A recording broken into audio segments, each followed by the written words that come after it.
আলোচনা আমাৰ আজি কৰাৰ কথা সেইটো হৈছে বুদ্ধ অৱতাৰ সম্পৰ্কে আমি 10 অৱতাৰত পাইছোঁ। অংশ অৱতাৰ মৎস্য কুমাৰ নৰসিংহ, বামন পৰশুৰাম, হলিৰাম বৰা শ্ৰীৰাম, তাৰপিছত আহিলে বুদ্ধ আৰু শেষত আহিলে কল্কি, 10 অৱতাৰ। কিন্তু বুদ্ধ অৱতাৰ সম্পৰ্কে বহু ঠাইত বহু ধৰণৰ আলোচনা হয়, বিতৰ্কও হয়। কিন্তু আমাৰ মহাপুৰুষীয়া শাস্ত্ৰসমূহত বুদ্ধ অৱতাৰ সম্পৰ্কে কি আছে? সেই অৱতাৰ সম্পৰ্কে আমি খুব স্পষ্ট এটি ধাৰণা পাবলৈ আমি ভাগৱতৰ মাজলৈ যাব লাগে আৰু আমাৰ গুৰুজনাৰ প্ৰপন্ন শিষ্য মাধৱ পুৰুষৰ জন্ম ৰহস্য পুথিভাগ, তাত সন্নিৱিষ্ট কথাখিনি আমি পাওঁ।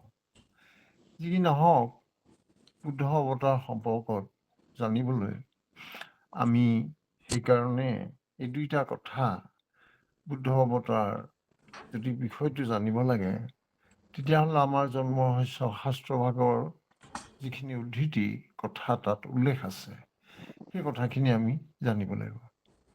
তেতিয়া এইটা এটা কথা হ'ব, জন্ম ৰহস্য শাস্ত্ৰভাগৰ কথাখিনি নিৰ্ভৰযোগ্য, সত্য। এই কথাটো সম্পৰ্কত কিবা সন্দেহ আছে নেকি?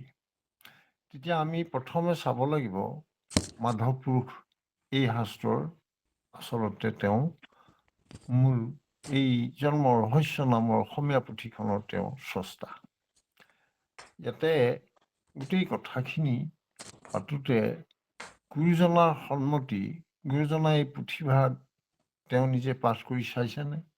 মাধৱ পুৰুষে লিখাৰ পাছত বুদ্ধ অৱতাৰ সম্পৰ্কে কওঁতে গুৰুজনাই তাত কিবা দেখিছে নেকি? কিবা বিচ্যুতি পাইছে নেকি? তেনেকুৱা একো আমাৰ মাজত তেনেকুৱা লক্ষ্য কৰিবলগীয়া কথা আমি নাই পোৱা। তাৰমানে জন্ম ৰহস্য শাস্ত্ৰত যি বুদ্ধ অৱতাৰৰ কথা কোৱা হৈছে, সেয়া গুৰুজনায়ো সন্মতি প্ৰকাশ কৰিছে। ইয়াৰ অৰ্থ আমি গুৰুজনাৰ কথা আমাৰ বাবে শিলৰ ৰেখা। সেই কথাৰ মাজত আমাৰ একান্ত দৃঢ়ভাৱে আমি মানি লওঁ। গুৰুজনাই যি কয় আমাৰ শুদ্ধ কথাটো আমালৈ আগবঢ়াইছে আৰু মাধৱ পুৰুষে যিখিনি ক'লে সেয়া গুৰুজনৰ সন্মতি সাপেক্ষে ক'লে। গতিকে আমি বুদ্ধ অৱতাৰৰ কথাটো পাতিবলৈ যাওঁতে জন্ম ৰহস্য পুথিভাগৰ কথা পাতিব লগা হ'ল। এয়া আমাৰ আজিৰ নহয়, এনেকুৱা অনেক ঠাই আছে য'ত বুদ্ধ অৱতাৰ বুলি ক'লে মানুহে গৌতম বুদ্ধ বুলি কয়, কিছুমানে কয় নহয় বুলি কয়। তেতিয়াহ'লে যদিহে গৌতম বুদ্ধ এই 10 অৱতাৰৰ ভিতৰৰ হ'লহেঁতেন, তেতিয়াহ'লে সেই বুদ্ধ তেতিয়াহ'লে আমাৰ যি সনাতন ধৰ্ম, সেই সনাতন ধৰ্মৰ মাজত নাথাকি বুদ্ধ ধৰ্ম বেলেগ কিয় হ'ল? ইত্যাদি ধৰণৰ অনেক প্ৰশ্ন। সেইকাৰণে আমি আচল সত্যটো কিদৰে পাব পাৰোঁ, তাৰ এটি প্ৰয়াস কৰা হৈছে আৰু এয়া আমি জন্ম ৰহস্য পুথি এই বিষয়েও অকণমান জানিবলৈ যত্ন কৰিম। আমাৰ ইতিমধ্যে প্ৰায় 35-36 মিনিট সময় 6টা বাজি গ'ল। তাৰপিছত আমাৰ গীতে মাতে সময়খিনি পাৰ হ'ল। যি কি নহওক, যিখিনি সময় আছে সেইখিনি সময়ৰ ভিতৰতে আমি আগবাঢ়িবলৈ ওলাইছোঁ। প্ৰথমে জন্ম ৰহস্য শাস্ত্ৰভাগৰ কথাটো আমি পাতিছোঁ। সেইখিনি কথা হিচাপে পাতিছোঁ আমি। আমি সকলোৱে জানো যে শুক্লধ্বজ বা চিলাৰায়, তেওঁৰ কথা আমি সকলোৱে জানো। ইফালে মল্লধ্বজ বা নৰনাৰায়ণ, তেওঁৰ কথাও আমি জানো, তেওঁ কোচ ৰজা, সেই কথাটোও জানো। এতিয়া এই নৰনাৰায়ণৰ ভায়েক যিজন চিলাৰায়, এই চিলাৰায় এই কোচ ৰাজ পৰিয়ালটি পূৰ্বৰ পৰা শাক্তধৰ্মী আছিল। তাৰে ভিতৰত পিছলৈ গুৰুজনাৰ লগ পোৱাৰ পিছত চিলাৰায় বহু পৰিমাণে গুৰুজনাৰ আদৰ্শৰ প্ৰতি অনুপ্ৰাণিত হৈছিল, আকৰ্ষিত হৈছিল। সেই কথাটো আমাৰ সমস্ত শাস্ত্ৰই তেনেদৰে কয়। এতিয়া জন্ম ৰহস্য পুথিৰ আৱিৰ্ভাৱৰ সৈতে চিলাৰায় জড়িত হোৱা কথাটো আমি জানো। এবাৰ মানে চিলাৰায় এটি কথাটো এনেকুৱা, চিলাৰায় 100গৰাকী বিয়া কৰাইছিলে। 100গৰাকীৰ ভিতৰত এগৰাকী আছিল কমলপ্ৰিয়া। সেই কমলপ্ৰিয়া আকৌ আমাৰ গুৰুজনাৰ ফালৰ পৰা নিজৰ ভায়েক মানে ৰাম ৰায়ৰ মানে কন্যা। সেইফালৰ পৰা বিবাহৰ পূৰ্বে কমলপ্ৰিয়াই গুৰুজনাৰ ওচৰত বা গুৰুজনাৰ দ্বাৰা এয়া পৰিৱেশিত বা গুৰুজনাই গোৱা নিশ্চয় শুনিছে। তেনেকুৱা বৰগীত এদিন কমলপ্ৰিয়াৰ মুখে চিলাৰায়ে শুনিলে। এই কথাটোতে চিলাৰায়ে বৰ মুগ্ধ হ'ল আৰু সুধিলে যে তুমি যে এই গীতভাগ গাইছা কমলপ্ৰিয়া, তুমি যে এই গীতভাগ গাইছা, ইমান সুন্দৰ, ইমান তত্ত্ব কথা আছে, সেই গীতভাগ ক'ত পালা? তেতিয়া কমলপ্ৰিয়াই ক'লে, আমাৰ শ্ৰীমন্ত শংকৰ পুৰুষ, তেওঁৰ পৰা আমি শিকিছোঁ। আমাৰ পিতৃ ৰাম ৰায়ৰ ককায়েক হৈছে সম্পৰ্কত গুৰুজনা শ্ৰীমন্ত শংকৰদেৱ। তেখেতে এই ভাগ গীতৰ ৰচনা কৰিছে, তেখেতে সুৰ দিছে। আমি তেখেতৰ পৰাই এই ভাগ শুনিছোঁ আৰু আমাৰ সেইভাগ কণ্ঠগত হোৱাৰ কাৰণে আজি আমি গাই আছিলোঁ। আৰু সেইখিনি সময়তে যেনিবা চিলাৰায়ে শুনিলে, চিলাৰায়ে মুগ্ধ হ'ল। যিভাগ কথা এয়া শুনিলে, যিভাগ মানে গীতৰ কথা শুনি পেলাই চিলাৰায়ে আপ্লুত হ'ল, পিছলৈ সেই চিলাৰায়ে মানে গুৰুজনাৰ প্ৰতি আকৃষ্ট হ'ল। ইমান সুন্দৰ ৰচনা, ইমান সুন্দৰ সৃষ্টি, ইমান সুন্দৰ গীত, এয়া নিশ্চয় মহাপুৰুষৰ সম্ভৱ। সেইকাৰণে লাহে লাহে লাহে লাহে মহাপুৰুষৰ সৃষ্টি আদৰ্শ, তেওঁৰ দৰ্শনৰ মাজত চিলাৰায়ে অলপ অলপকৈ আকৰ্ষিত হৈ সোমাই পৰিছিল। আৰু এটা সময়ত চিলাৰায়ে তেওঁ মানে গুৰুজনাক শৰণ লোৱা কথাটো আমি পাওঁ পিছলৈ। যি কি নহওক, এই গোটেই কথাখিনি আমি এয়া চিলাৰায় আৰু এই কমলপ্ৰিয়াৰ মাজৰ যিখিনি আলোচনা গীত লৈ, সেই গীতভাগ আছিল যিভাগ কমলপ্ৰিয়াই গীত গাই থাকোঁতে মানে চিলাৰায়ে শুনিছিলে। সেই গীতভাগ ধনশিৰি ৰাগৰ আছিলে। সেইভাগ আছিলে, পামৰু মন ৰাম চৰণে চিত্ত দেহু অথিৰ জীৱন ৰাম মাধৱ কেৰি নাম মৰণ কো সম্বল লিহু পামৰু মন ৰাম চৰণে চিত্ত দেহু। এই ভাগ গীত এতিয়া আমাৰ গুৰুজনাই ৰচনা কৰা যিখিনি বৰগীত, তাৰ ভিতৰত এই 19 নম্বৰত এই গীতভাগ লিপিবদ্ধ হৈ আছে। যি কি নহওক বাৰু, এতিয়া এই গীতভাগৰ কথাটো আমাৰ আহিলে এই কাৰণেই, চিলাৰায় আৰু চিলাৰায় লগত কি সম্পৰ্ক আছে।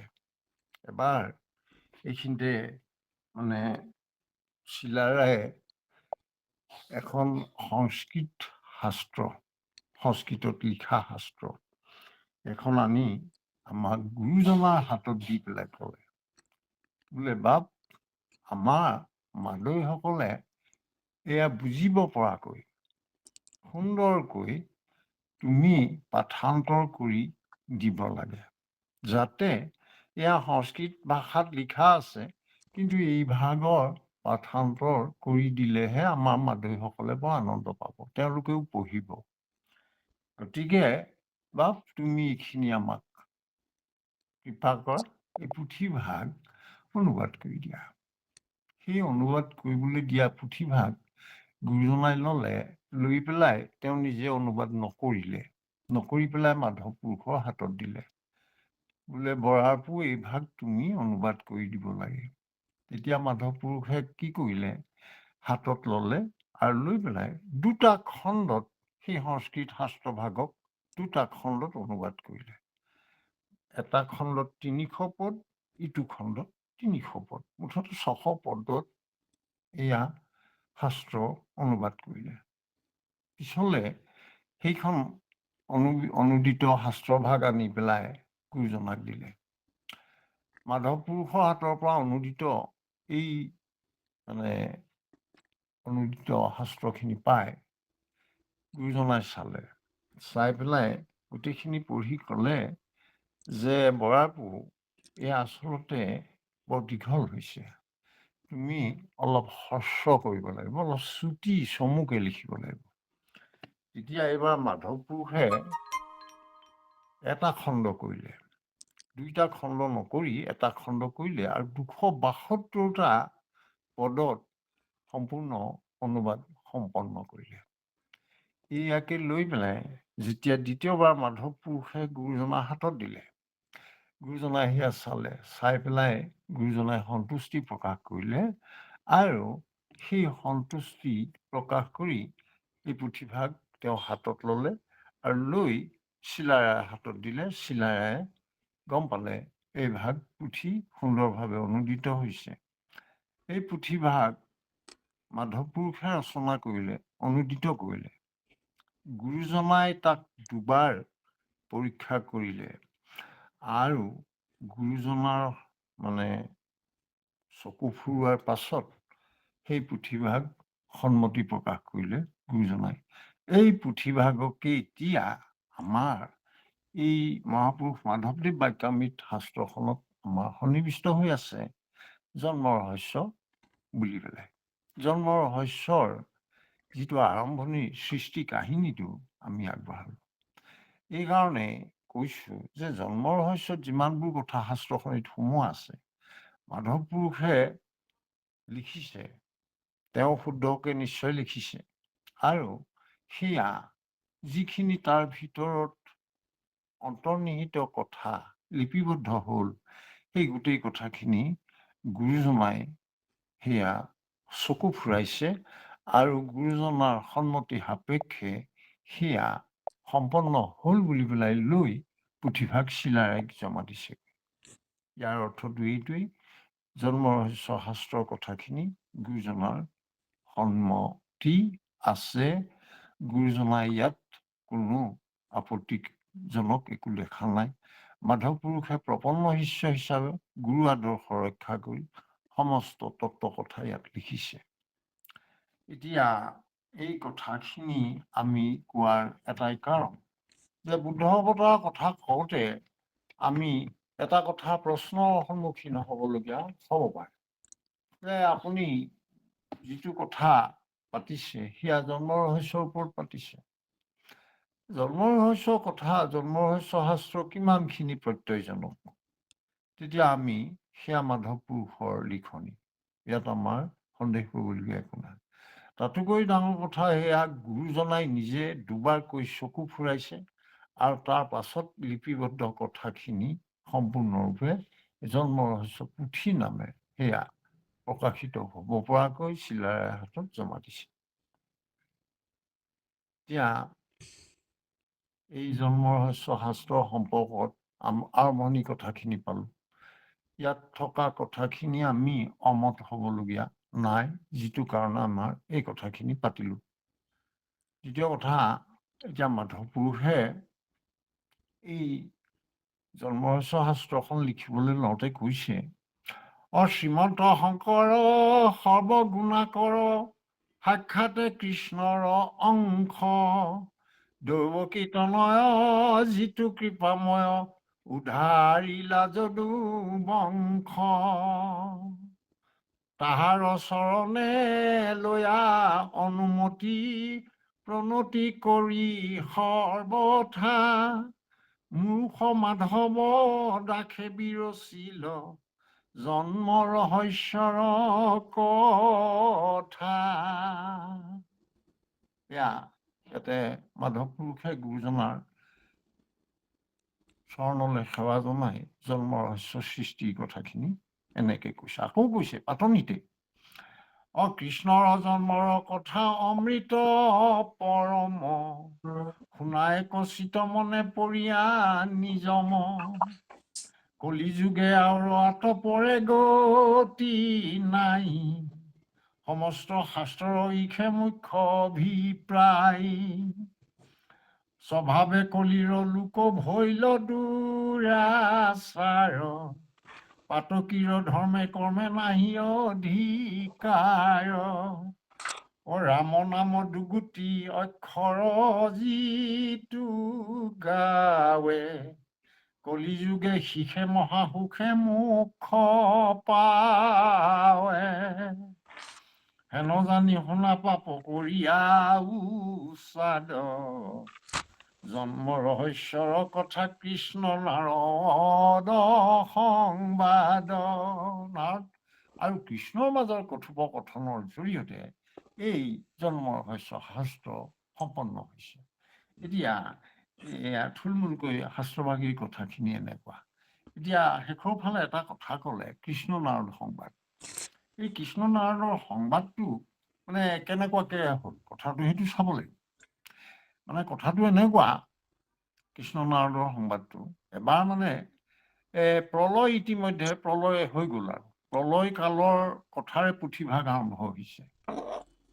প্ৰলয় কেনেকে হৈছিলে, এই প্ৰলয় ভৈল একাৰ্ণৱ জল, প্ৰলয় কালত নষ্ট ভৈল স্থাৱৰ জংগম আছে যত, চন্দ্ৰ সূৰ্য বায়ু গ্ৰহ নক্ষত্ৰ সমস্ত, তিনিও জগত প্ৰলয়ত গৈলা অস্ত।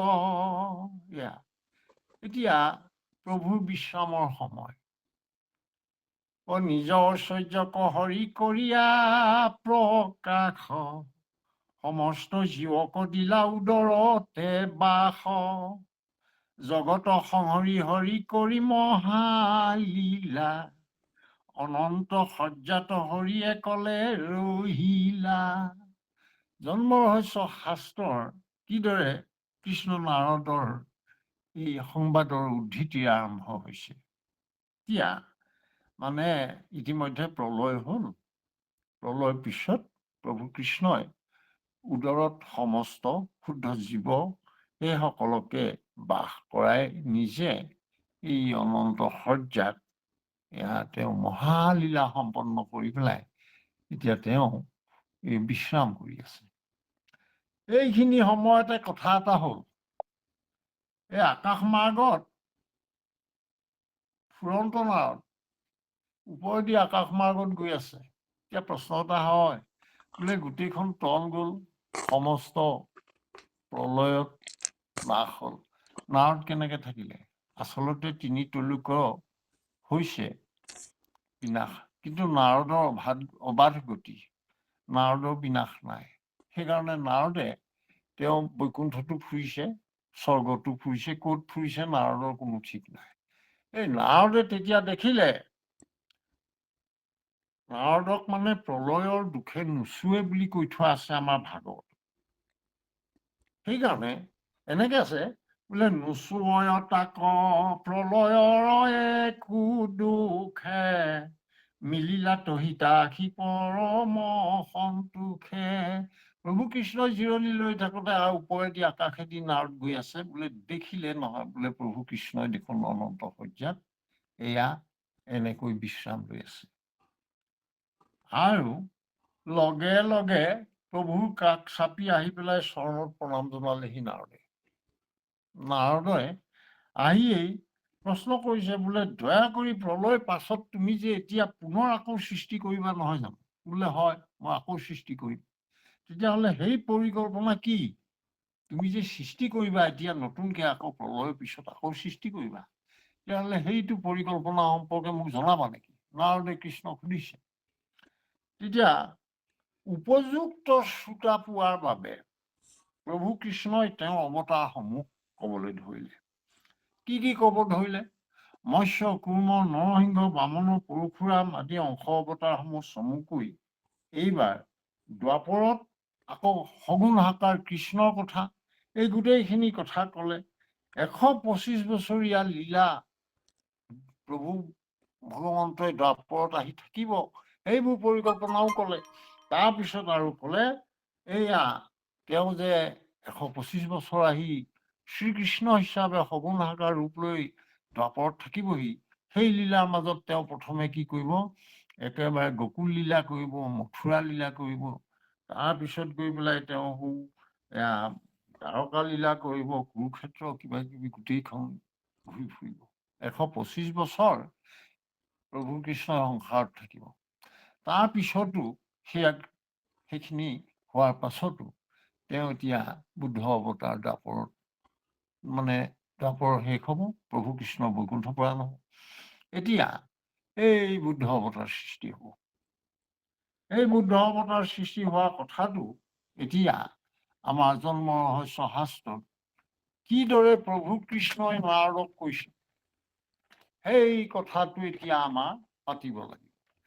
তাৰমানে গোটেই কথাখিনিৰ মাজত বুদ্ধ অৱতাৰটো কেনেকৈ প্ৰভু কৃষ্ণৰ দ্বাৰা নাৰদৰ আগত কৈছে যে, নাৰদ শুনা, মই এনেকে অৱতাৰ হ'ম, তাৰপিছত গৈ মই বুদ্ধ অৱতাৰ হ'ম, বুদ্ধ অৱতাৰৰ পিছত মই কল্কি অৱতাৰ হ'ম, তাৰপিছত আকৌ প্ৰলয় হ'ব, আকৌ মই জিৰণি ল'ম, আকৌ এইবিলাক কথা ইত্যাদি কথা। এই বুদ্ধ অৱতাৰ সম্পৰ্কে এতিয়া ভগৱন্ত কৃষ্ণই এই নাৰদৰ আগত ক'ব। সেই কথাখিনি জন্ম ৰহস্য শাস্ত্ৰত লিখা হৈছে, লিপিবদ্ধ হৈছে। গতিকে ইয়াত এই শাস্ত্ৰত, জন্ম ৰহস্য শাস্ত্ৰত যিদৰে ভগৱন্ত কৃষ্ণই নিজ মুখে নাৰদৰ আগত কৈছে, সেই কথাখিনি আমি উল্লেখ কৰিম। তেতিয়া বুদ্ধ অৱতাৰ কি, সেইটো বিষয়ে আমাৰ এটা ধাৰণা লোৱাত সহজ হ'ব। এইখিনিতে আমাৰ বুদ্ধ অৱতাৰ সম্পৰ্কে আমি আগতীয়াকৈ এটা চাওঁ যে ভাগৱত শাস্ত্ৰত কি বুলি উল্লেখিত হৈছে।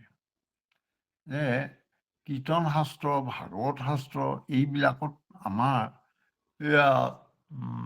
মানে যিখিনি কথা বুদ্ধ অৱতাৰ সম্পৰ্কে কৈছে, সেই একেখিনি কথা আমাৰ জন্ম ৰহস্য শাস্ত্ৰতো কৈছে। উদাহৰণস্বৰূপে আমি ভাগৱতত কি কৈছে প্ৰথমে সেইখিনি পাতিম, পিছলৈ জন্ম ৰহস্যত কি ক'লে সেইখিনিও পাতিম। তেতিয়া আমাৰ মাজত থকা এই দুইটা সমন্বয়টো ৰক্ষা হ'ব। কীৰ্তনে যিখিনি ক'লে, ভাগৱতেও সেইখিনিকে ক'লে, জন্ম ৰহস্যও সেইখিনিকে ক'লে।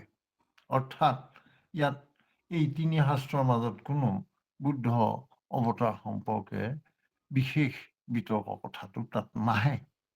এই কাৰণে আমি প্ৰথমে ভাগৱতত কি কৈ লৈছে সেই কথাটো পাতিম। দ্বিতীয় স্কন্ধ ভাগৱতৰ লীলা অৱতাৰ কথনত, তাৰমানে 166 সংখ্যক পদভাগত ব্ৰহ্ম